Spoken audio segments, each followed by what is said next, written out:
Alhamdulillahirabbil alamin.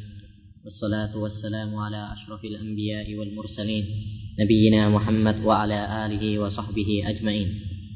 Dan kemarin kita bahas tentang khamr. Bismillahirrahmanirrahim. Al-hadisus sabi'u wal arba'un. Hadis 47. Anil Miqdam ibn Ma'di Yakriba qala. Dari sahabat Miqdam ibn Ma'di Yakrib, beliau berkata, sami'tu Rasulullah sallallahu alaihi wasallam yaqul. Saya mendengar Rasulullah sallallahu alaihi wasallam bersabda, "Ma mala'a adamiyyun wi'an syarran min batn." Tidaklah anak Adam memenuhi wi'a itu kantong, syarran min batn, yang lebih jelek daripada perut. Perut ini disebut juga kantong karena untuk mengisi. Bagaimana kalau antum punya kantong? Apakah gunanya kantong? Kan untuk diisi. Kalau kantong air ya untuk ngisi air. Kalau kantongnya duit ya untuk ngisi duit. Kalau perut, kantong untuk mengisi makanan dan minuman. Baik. Kata Nabi Muhammad SAW, tidaklah anak Adam satu kantong yang lebih jelek daripada perut. Kenapa? Karena perut ini, dalam perut ini kalau dimasuki makanan dan minuman bisa menyebabkan sumber penyakit. Sebagaimana kesepakatan para ahli dokter, kebanyakan penyakit itu adalah sumbernya adalah dari pencernaan. Kemudian juga bisa menyebabkan kemalasan. Kemalasan ditimbulkan dari apa? Banyak makan juga. Dan nanti akan kita sebutkan. Tapi makna syarron di sini lebih jelek. Syarron, khairon itu adalah lebih jelek. Ismut tafdil. Bihasabi ibni Adama akalatun yukimna sulbah. Cukuplah anak Adam itu beberapa makanan, bahkan dalam riwayat yang lain dengan lafaz luqaimatun, beberapa suapan, yukimna sulbah, yang bisa menegakkan tulang punggungnya. Artinya ini adalah anjuran dari Nabi Muhammad SAW agar kita tidak terlalu banyak memakan. Sederhana saja, sedang-sedang saja, sedikit. Hendaknya kita mempersedikit makanan. Tidak terlalu banyak makan. Fa in kana la mahalah, kalau dia tidak mampu, kalau beberapa suapan, waduh, ini termadoroti saya. Saya nanti malah tidak bisa kerja. Saya nanti malah malas dan sebagainya. Maka kata Nabi, fasulusun li ta'amihi wa thuluthun li syarabihi wa thuluthun li nafasihi. Kalau memang dia tidak bisa sedikit makan, paling banter. Paling banter itu minimal atau maksimal? Maksimal adalah sepertiga untuk makannya, sepertiga untuk minumnya, dan sepertiga untuk nafasnya, untuk bernafas. Hadis ini diriwayatkan oleh Imam Ahmad, Tirmidzi, Nasa'i, Ibnu Majah, dan hadis ini adalah hadis yang hasan sahih. Hadis ini, ikhwani, adalah menjelaskan kepada kita tentang masalah makanan. Bagaimana seorang Muslim di dalam bermakan, dalam memakan. Nabi Muhammad SAW sebagai Nabi yang mulia, dia menganjurkan kepada umatnya dalam hadis ini suatu kaidah tentang kesehatan. Jadi hadis ini adalah salah satu kaidah tentang kesehatan. Oleh karenanya diceritakan bahwa al-Imam, seorang tabib, dokter yang bernama Ibnu Abi Masawai, tatkala dia membaca hadis ini, dia berkomentar. Perhatikan komentar dia.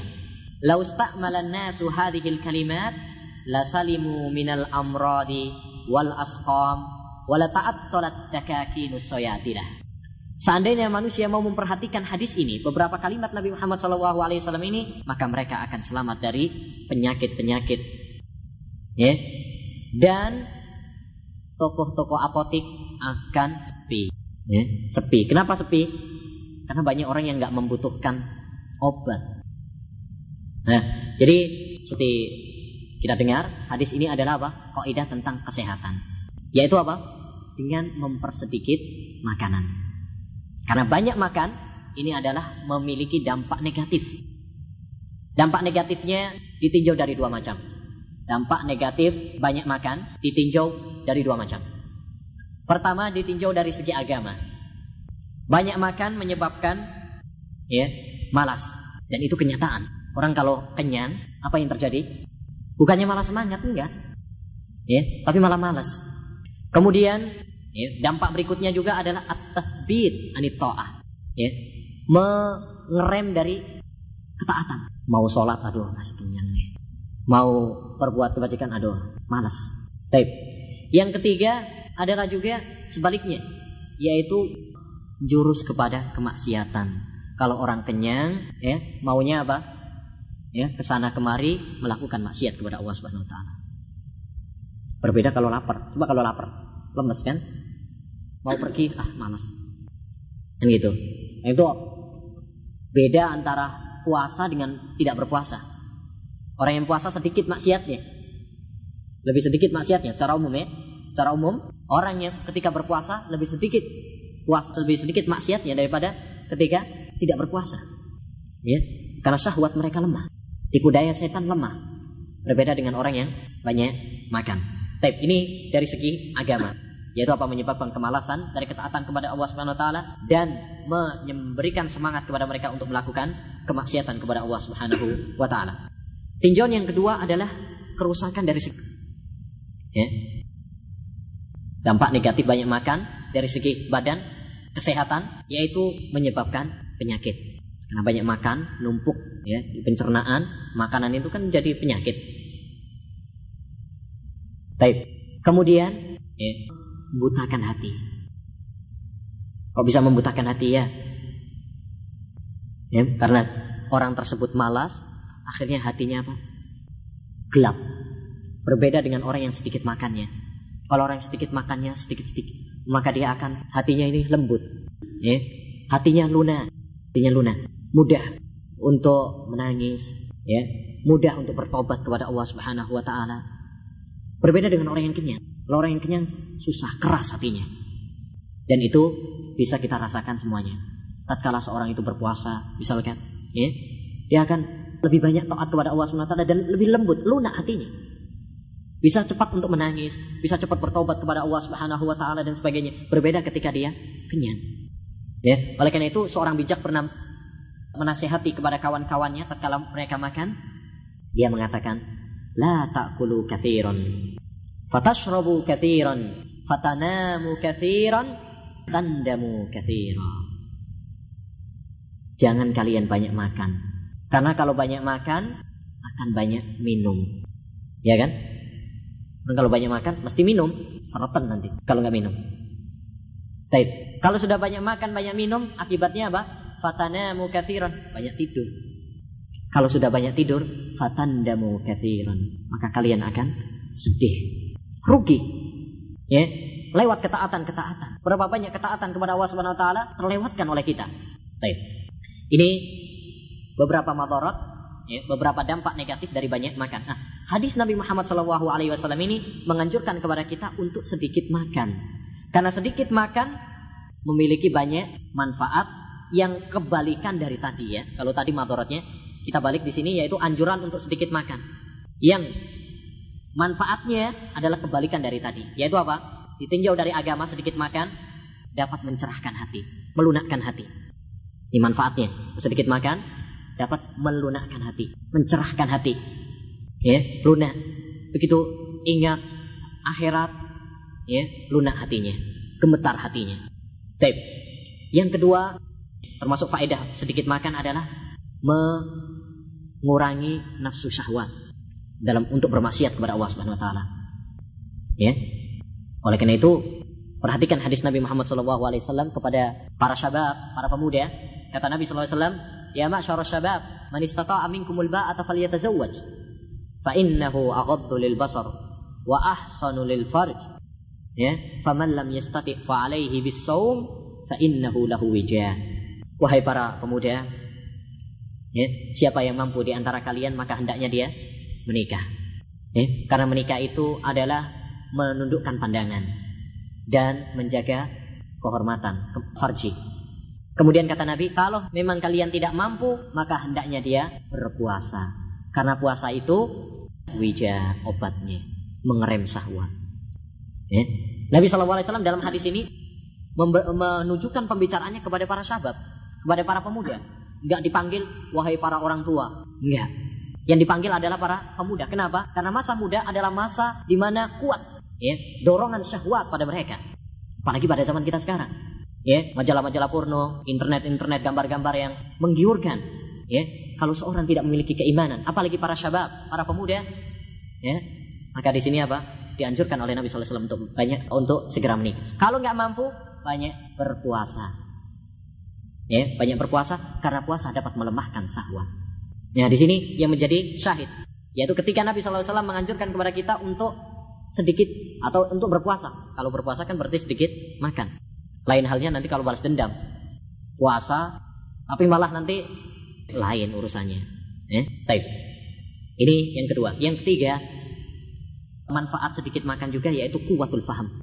Malah bikin cerdas. Orang yang banyak makan itu malah bikin goblok, malah bikin orang bodoh. Ya, orang yang banyak makan. Ya karena apa?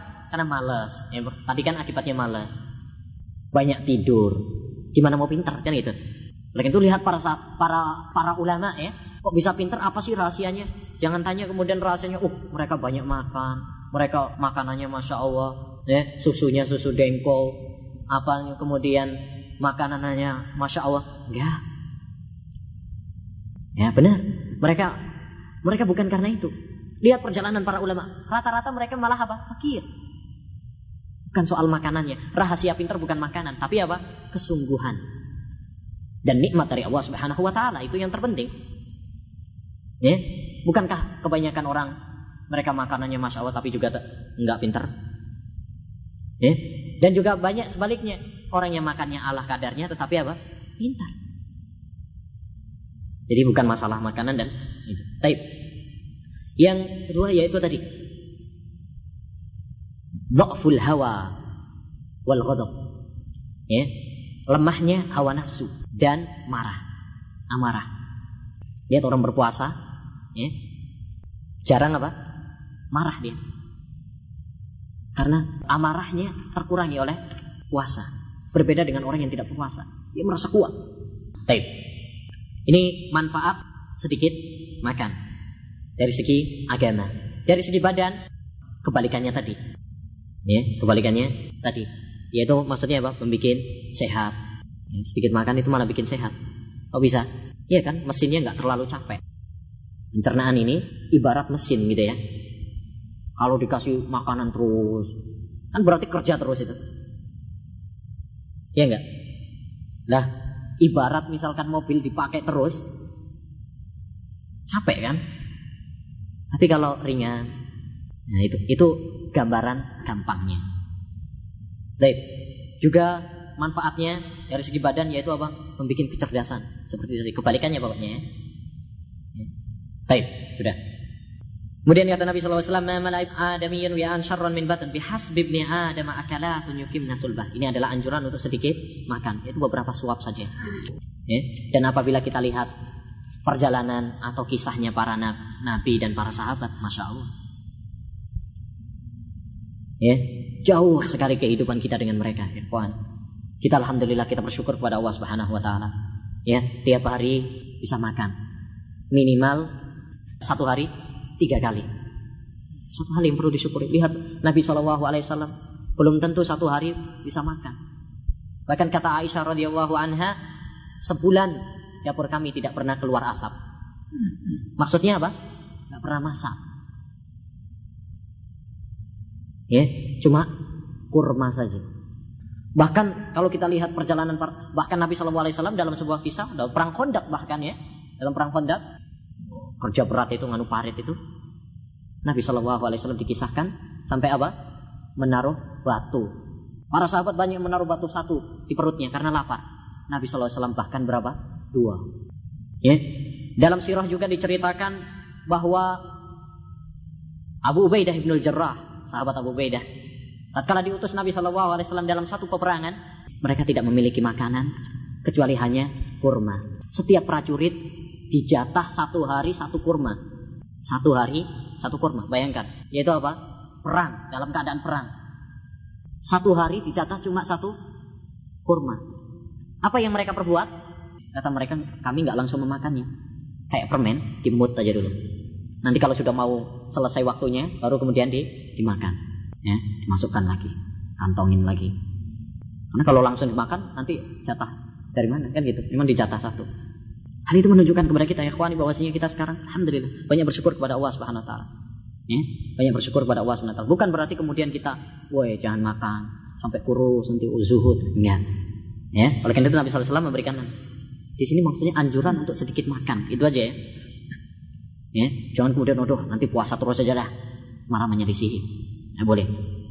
Kata Nabi SAW, cukuplah sedikit aja makan, nggak terlalu banyak. Dan itu juga untuk pengiritan juga.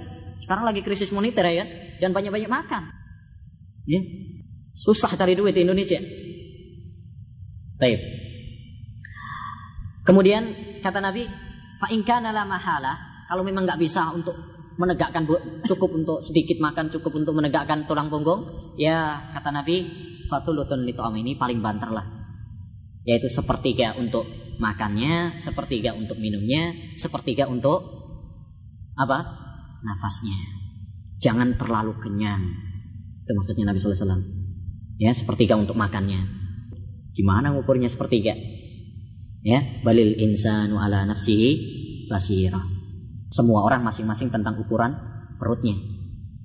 Ya itu kembali masing-masing, nggak ada ukurannya di sini. Sepertiga otomatis gitu, selesai. Nggak ada. Ya itu masing-masing dikembalikan. Dan itu relatif. Ya, perutnya abang becak beda dengan perutnya pelajar. Ya kan? Jangan disamakan. Abang becak mungkin 3 piring masih kurang tenaganya. Tapi kalau sekedar kerjanya ringan, ada perbedaan. Oleh itu diceritakan ya. Rasanya Syekhul Albani rahimahullah taala ya, tatkala makan dengan murid-muridnya, makannya banyak beliau. Akhirnya apa? Ada seorang muridnya menegur, ya Syekh, as-sulus. Ya. Sulusun li ta'ami wa sulusun li syarabihi wa sulusun li nafasihi. Apa jawab Syekhul Albani? Ya, kata beliau, kullun a'lamu bi thuluthihi. Masing-masing orang tahu tentang sepertiganya masing-masing. Ya. Nah, kita beda. Ya, mungkin sulus bagi saya belum tentu sulus untuk Basit. Ya, Ustaz. Antum berapa piring? Hah? 1 cukup? Hah? Alhamdulillah. Baik. Kemudian juga di sini bukan berarti kemudian ya, yang perlu diperhatikan juga bukan berarti kemudian melarang untuk kenyang sekali-kali. Rasulullah SAW pernah kenyang sekali-kali ya. Tapi tidak terus-menerus. Yang dilarang di sini adalah terus-menerus kenyang. Ini yang tidak boleh. Adapun kalau sekali-kali kenyang, maka ini tidak mengapa. Rasulullah SAW pernah menyuruh Abu Hurairah untuk apa? Minum. Wahai Nabi, sudah, minum lagi.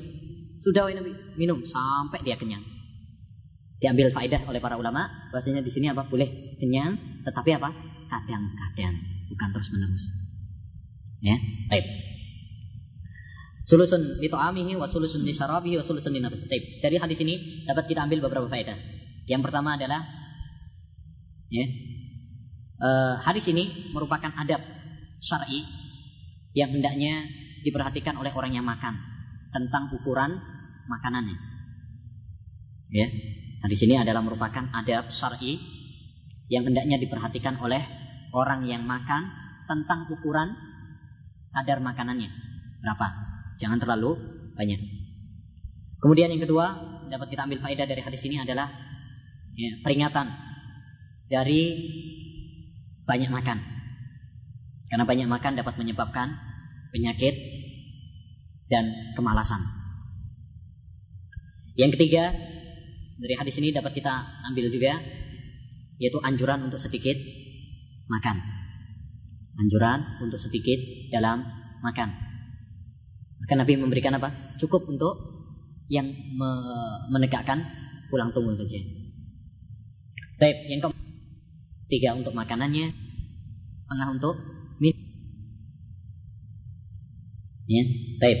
Yang kelima, dapat kita ambil faedah juga bahwasanya Nabi Muhammad SAW menjelaskan tentang ilmu kesehatan badan, sebagaimana juga menjelaskan tentang kesehatan hati. Jadi Nabi Muhammad SAW bukan hanya pandai dalam masalah ilmu hati saja, ilmu ibadah bagaimana. Enggak. Dia juga datang membawa wahyu tentang kesehatan badan. Begitu Nabi SAW banyak bahkan dikumpulkan oleh para ulama at-tibbu an-nabawi, kedokteran Nabi.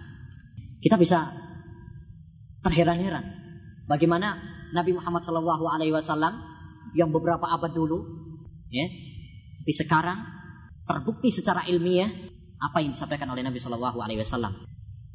Seperti misalkan satu contoh, Nabi SAW mengatakan, menganjurkan kepada kita, mengabarkan kepada kita tentang lalat apabila masuk ke bejana. Kata Nabi SAW apa? Celupkan kemudian buang, karena pada sayap satunya terdapat penyakit, sayap satunya terdapat obatnya.